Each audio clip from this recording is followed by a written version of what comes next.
아침에 눈을 뜨자 묘한 공허감이 밀려왔습니다. 저는 현우, 55세로 서울 종로의 작지만 유명한 수제 시계 공방을 운영하고 있습니다. 제 삶은 규칙적인 째깍거림과 복잡한 설계도와 얽혀 있었습니다. 제 아내 지혜는 은퇴한 서예가입니다. 그녀는 섬세하고 부드러운 붓글씨 같았지만 동시에 어딘가 모르게 멀게 느껴졌습니다. 아침 식사는 늘 먹던 설렁탕이었고 저와 지혜는 침묵 속에서 식사를 했습니다. 그 침묵은 우리 결혼 생활의 배경음악이 되어버렸습니다. 일주일 후 갑작스러운 프로젝트가 제 고요한 삶을 깨뜨렸습니다. 서울 강남에서 열리는 현대 미술 전시회에 제 최고급 시계를 전시할 공간을 디자인하는 대규모 주문이었습니다. 새로운 파트너는 민서, 압구정 출신의 젊은 인테리어 디자이너였습니다. 그녀의 트렌디하고 미니멀한 스타일 때문만은 아니었습니다. 제가 진정으로 매료된 것은 그녀의 빛나는 열정적인 눈빛이었습니다. 안녕하세요, 현우 씨. 귀사의 공방과 함께하게 되어 매우 기쁩니다. 민서가 먼저 손을 내밀며 밝게 웃었습니다. 그녀의 손은 부드럽고 따뜻했습니다. 오래전에 잊었던 감각이었죠. 민서는 지혜와 달랐습니다. 그녀는 기술이나 수치에 대해서만 묻지 않았습니다. 그녀는 제가 시계 제작의 철학에 대해 이야기하는 것을 경외심 가득한 눈으로 들었습니다. 그녀의 칭찬은 단순했지만 제 안에 깊숙이 잠들어 있던 감정의 영역을 건드렸습니다. 어떤 늦은 오후 공방에 저와 민서만 남았을 때였습니다. 그녀는 삐뚤어진 전시 모델의 세부 사항을 만지작거리고 있었습니다. 세상에 망쳤어요. 그녀는 당황한 듯 살짝 붉어진 얼굴로 작은 소리를 냈습니다. 저는 그녀에게 다가가 어깨에 손을 얹었습니다. 괜찮아요. 제가 한번 볼까요? 제 손이 그녀의 부드러운 어깨 위에 조심스럽게 놓였고 그녀의 피부에서 느껴지는 온기를 느꼈습니다. 따뜻하고 친밀한 느낌이 퍼져나갔습니다. 저는 몸을 숙여 그녀에게 잘못된 부분을 고치는 방법을 알려주었습니다. 고개를 들었을 때 그녀는 크고 반짝이는 눈으로 저를 올려다보았고 숨기지 못하는 감사와 경외심이 담긴 눈빛은 무언가 말하고 싶어 하는 듯 했습니다. 현우 씨는 정말 재능 있는 장인이세요. 그녀는 속삭였습니다. 그녀가 도면을 다시 받을 때 제 손에 스친 가벼운 접촉은 제 안에 오랫동안 잠들어 있던 감정을 깨우는 힘이 있었습니다. 그 후 며칠 동안 저는 스스로가 확연히 변하고 있음을 느꼈습니다. 저는 더 깔끔한 카키색 셔츠를 선택했고 약간의 샌달우드 향수도 뿌렸습니다. 민서를 기다리기 위해 종종 공방에 늦게까지 남았습니다. 그녀는 종종 저를 을지로의 식당으로 초대하여 소주와 안주를 마셨습니다. 우리의 대화는 점차 업무를 넘어 깊은 꿈과 열망으로 이어졌습니다.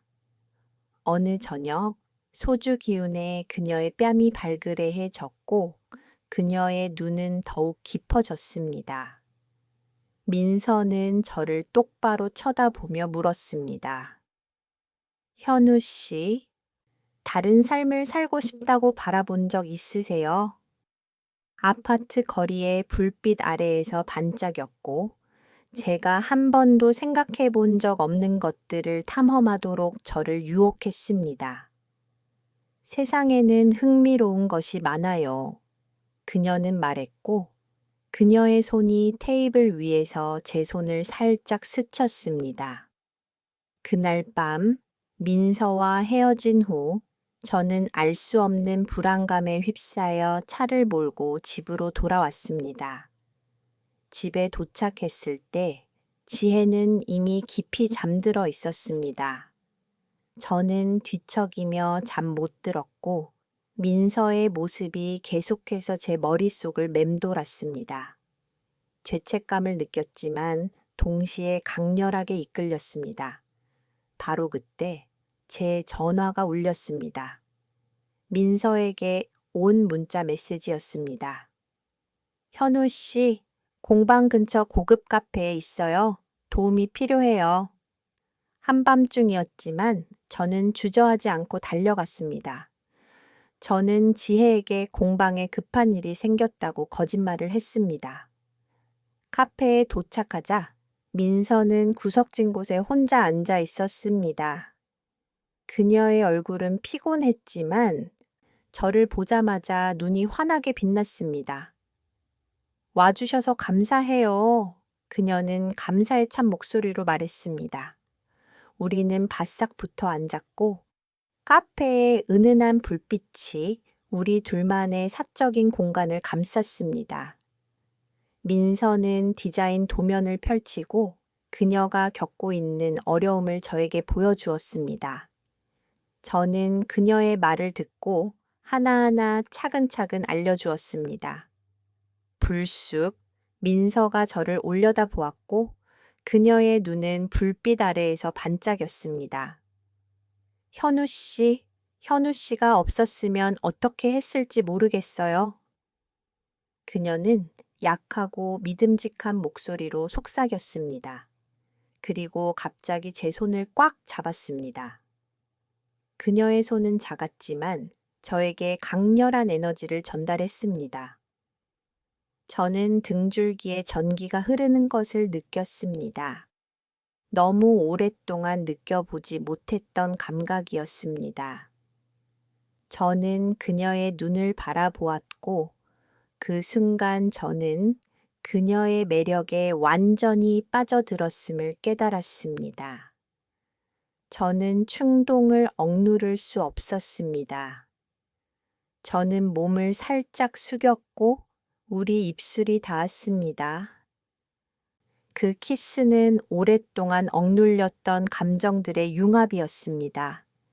깊고 열정적이며 제 안의 모든 한계를 불태우려는 듯 했습니다. 저는 그녀의 입술의 부드러움과 그녀의 머리에서 나는 은은한 향기를 느꼈고 그 순간에 푹 빠져들었습니다. 그것은 수십 년 만의 첫 키스였습니다. 제 안에 오랫동안 잠들어 있던 갈망, 살고 싶고 사랑하고 싶고 온전히 존재하고 싶다는 갈망을 깨우는 키스였습니다. 그날 밤 이후 제 안에 모든 것이 더욱 격렬하게 타올랐습니다. 저는 거의 모든 여가 시간을 민서에게 할애하기 시작했습니다.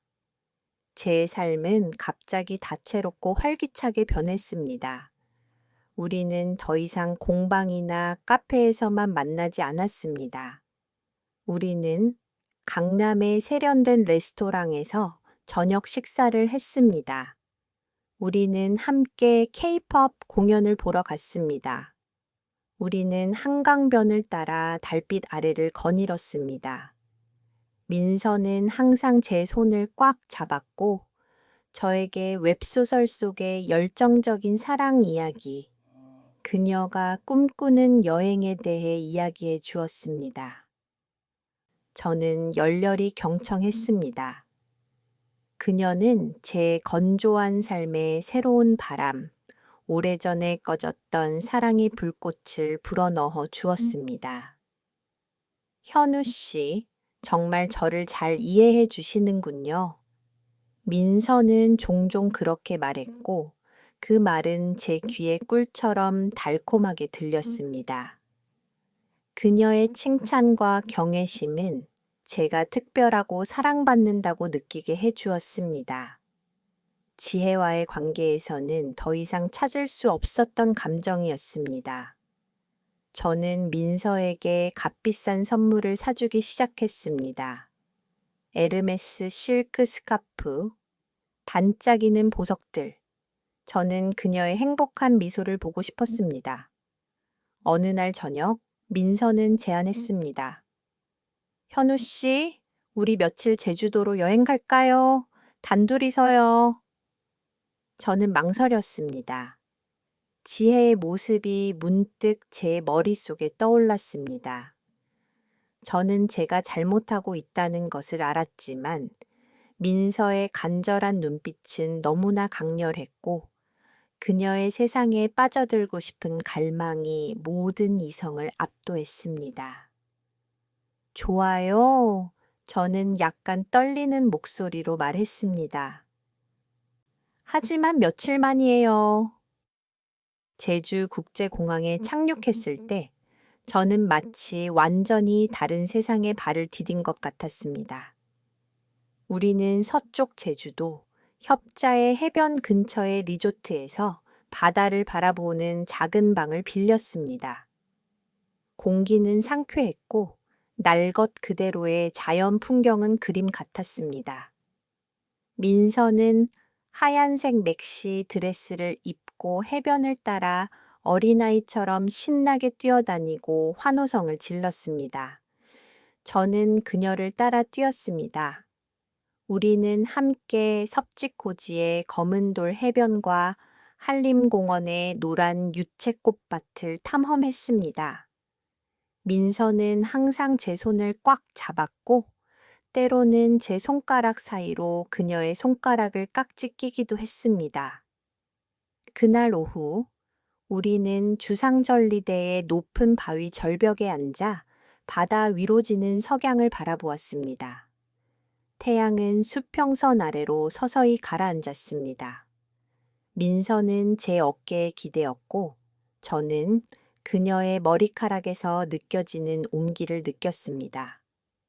정말 아름답죠, 현우 씨? 그녀는 속삭였습니다.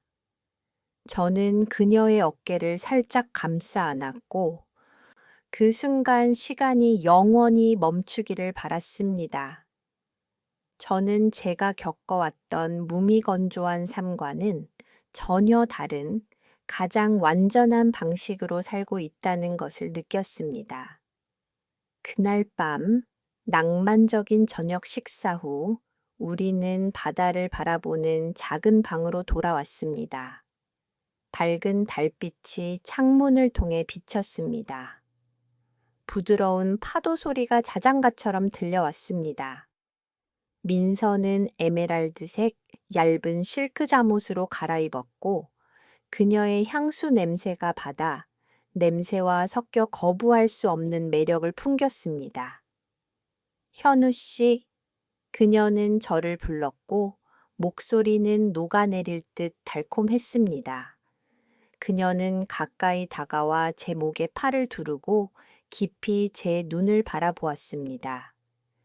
그녀의 눈은 달빛 아래에서 반짝였고 말 없는 유혹을 담고 있었습니다. 저는 그녀의 따뜻한 숨결을 느꼈습니다. 저는 그녀의 부드러운 머리카락을 살짝 쓰다듬었고 부드러운 머리카락 한 올 한 올이 제 손가락 사이를 스쳤습니다. 사랑해요. 민서는 제 귀에 속삭였습니다. 그 말은 저를 다른 세상으로 이끌었습니다. 저는 여성이 저를 사랑한다고 말하는 감각을 잊었고 갈망하고 보답받는 감각을 잊었습니다. 저는 그녀를 품에 꼭 안았고 얇은 실크 옷감 위로 그녀의 부드러운 몸매의 모든 곡선을 느꼈습니다. 우리의 숨결은 서로 섞였고 심장은 격렬하게 뛰었습니다. 저는 그녀의 이마에 살짝 입을 맞추고 눈, 코로 내려가 마침내 그녀의 부드럽고 촉촉한 입술에 멈추었습니다. 그 키스는 이전의 어떤 키스보다 더 깊고 더 열정적이었습니다. 그것은 갈망의 불꽃, 억눌렸던 사랑, 그리고 해방이었습니다. 저는 그녀의 등을 쓰다듬으며 피부의 부드러움을 느꼈습니다. 민서 또한 제 키스에 열정적으로 화답하며 그녀의 손은 제 머리카락 속으로 파고들어 저를 더 가까이 당겼습니다. 우리는 시간과 공간을 잊고 서로에게 빠져들었습니다. 파도 소리가 우리의 사랑을 자장가처럼 불러주었습니다.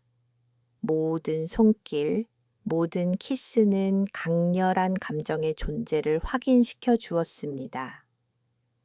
저는 제가 진정으로 살고 있다고 느꼈습니다. 그녀의 품에서 저는 평화로움을 찾았고 제 공허한 영혼을 위로받았습니다. 저는 그녀의 이름을 속삭였습니다. 그녀는 살짝 움직이며 제 품에 더 깊이 파고들었습니다. 그날 밤 바다를 바라보는 작은 방에서 우리는 함께 있었습니다. 달빛은 여전히 바다 위로 길게 드리워져 우리 사랑의 조용한 증인이었습니다. 제주도 여행에서 서울로 돌아오자 피로와 공허감이 이전보다 더 무겁게 밀려왔습니다. 죄책감은 제 가슴을 짓누르는 바위 같았습니다. 저와 지혜의 집은 여느 때처럼 따뜻했고 그녀는 여전히 거실에서 책을 읽거나 TV로 드라마를 보고 있었습니다. 모든 것이 예전과 같아 보였지만 저는 우리 사이에 깊은 심연이 가로막고 있는 것을 느꼈습니다. 민서의 활기참은 지혜와의 삶을 지루하게 만들었고 끔찍할 정도로 무미건조하게 느껴졌습니다. 일주일 후 민서가 저에게 만나자고 했습니다. 우리는 청담동의 고급 카페를 선택했습니다. 그녀는 제 맞은편에 앉아 살짝 슬픈 눈빛을 보였습니다. 현우 씨, 그녀는 조심스러운 목소리로 말했습니다. 새로운 사업 프로젝트에 투자하려면 큰 돈이 필요해요. 저 좀 도와주실 수 있으세요? 저는 놀랐습니다. 얼마나 필요해요? 저는 물었고 불길한 예감이 스쳐 지나갔습니다. 대략 5천만 원이요. 그녀는 말하며 저를 똑바로 바라보았습니다. 그리고 그 순간 제가 스스로 그렸던 낭만적인 환상은 산산조각이 났습니다. 그녀의 눈빛에는 더 이상 이전처럼 사랑이 없었습니다. 대신 냉정하고 무시무시한 계산적인 모습이 담겨 있었습니다. 모든 것은 차가운 거래였습니다. 그날 밤 저는 한숨도 잘 수 없었습니다. 깊이 잠든 지혜 옆에 누워 저는 벌거벗겨지고 외롭고 공허한 존재처럼 느껴졌습니다. 저는 민서의 모든 행동을 되짚어 보았고 제가 헛된 꿈에 홀렸다는 것을 깨달았습니다. 진실은 고통스럽게 눈앞에 드러났습니다. 저는 이용당한 것이었습니다. 수치심, 실망감, 그리고 저 자신의 어리석음이 밀려왔습니다. 저는 가족의 평화와 신뢰를 덧없는 감정을 쫓는 데 사용했습니다. 다음 날 아침, 저는 평소보다 일찍 공방에 도착했습니다. 저는 작업대에 앉았고 제 눈은 피곤했지만 정신은 놀랍도록 또렷했습니다. 저는 미완성된 시계들과 작은 부품들을 바라보았고 이상한 평온함을 느꼈습니다. 저는 이 일을 정말 사랑했고 진정한 장인이었습니다.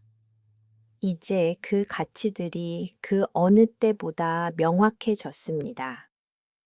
저는 전화를 들었고 메시지를 작성하는 제 손은 살짝 떨렸습니다. 다른 사람에게 도움을 구하세요. 저는 도와줄 수 없습니다. 메시지는 즉시 읽혔고 민서는 몇 초 만에 저에게 다시 전화했습니다. 그녀의 목소리는 분노로 가득했습니다. 무슨 말씀이세요? 약속을 어기다니요. 저는 아무것도 약속하지 않았습니다. 저는 놀랍도록 침착한 목소리로 말했습니다. 그리고 더 이상 연기할 필요도 없어요. 저는 전화를 끊었습니다. 저는 전화를 끄고 깊이 숨을 들이쉬었습니다. 익숙한 기계 기름과 금속 냄새가 공간을 가득 채웠습니다. 째깍거리는 소리, 시계들에서 나는 금속 소리, 이 모든 익숙한 소리들이 저를 현실로 되돌려 놓았습니다. 저는 마법에서 벗어났습니다. 안도의 한숨을 내쉬자 거대한 짐이 벗겨진 듯한 기분이 들었습니다. 공방의 고요함, 시계들의 규칙적인 째깍거림, 이 모든 것이 갑자기 너무나 소중하게 느껴졌습니다. 저는 제가 심각한 실수를 저질렀고 환상 속에서 길을 잃었다는 것을 알았습니다. 하지만 이제 빛이 돌아왔습니다. 저는 제 거칠어진 손을 바라보았습니다. 이곳이 제가 속한 곳이었고 제가 사랑하고 소중히 여기는 일이었습니다. 죄책감은 여전히 제 마음속에 남아 있었지만 그것은 강한 결심으로 대체되었습니다. 저는 제 실수를 바로잡고 싶었습니다. 가장 중요한 것은 덧없는 화려함을 쫓는 것이 아니라 제가 가진 것을 소중히 여기고 항상 그 자리에 인내심을 가지고 제가 돌아오기를 기다리고 있었던 진정한 가치들을 소중히 여기는 것임을 깨달았습니다. 집에 돌아오자 지혜는 거실 소파에 앉아 오래된 역사 소설을 읽고 있었습니다. 그녀는 저를 올려다보았고 눈빛은 여느 때처럼 평온했습니다. 왔어요? 식사는 했어요? 그녀의 목소리는 여전히 부드럽고 차분했습니다. 저는 즉시 대답하지 않았습니다. 저는 가까이 다가가 그녀 옆에 앉았습니다. 집 안 공기는 여전히 따뜻했고 익숙한 향기로 가득했습니다. 저는 지혜를 바라보았습니다. 후회와 애정이 제 마음속에 밀려왔습니다. 지혜야, 저는 목이 메인 목소리로 말하기 시작했습니다. 미안해.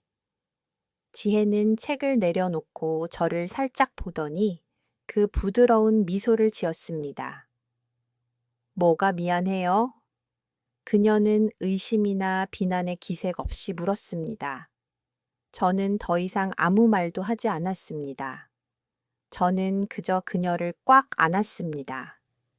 오랫동안 그녀에게 해주지 못했던 포옹, 모든 후회와 반성, 그리고 제가 잊고 지냈던 사랑을 담은 포옹이었습니다. 저는 그녀의 머리카락에서 나는 익숙한 향기를 들이마셨습니다. 평화로운 삶의 향기, 안정의 향기, 그리고 진정한 가정의 향기였습니다. 그녀가 제 포옹에 응답할 때 저는 그녀의 몸에서 느껴지는 따뜻함과 팔의 부드러움을 느꼈습니다. 네가 내게 얼마나 소중한 존재인지 깨닫지 못해서 미안해. 저는 감정 때문에 목소리가 끊기며 그녀의 귀에 속삭였습니다. 저는 제가 한 모든 일을 말할 수 없었지만 그녀는 어떤 식으로든 이해하고 있을 것이라고 믿었습니다. 지혜는 침묵했고 아무 말도 덧붙이지 않았습니다. 하지만 그녀의 손은 제 등을 부드럽게 쓰다듬었고 그것은 말 없는 위로이자 용서였습니다.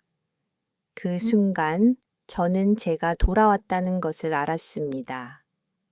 제가 속한 곳으로 저에게 아무것도 요구하지 않고 비난하지 않으며 단지 사랑하고 받아들여 주었던 여인에게로 돌아왔습니다.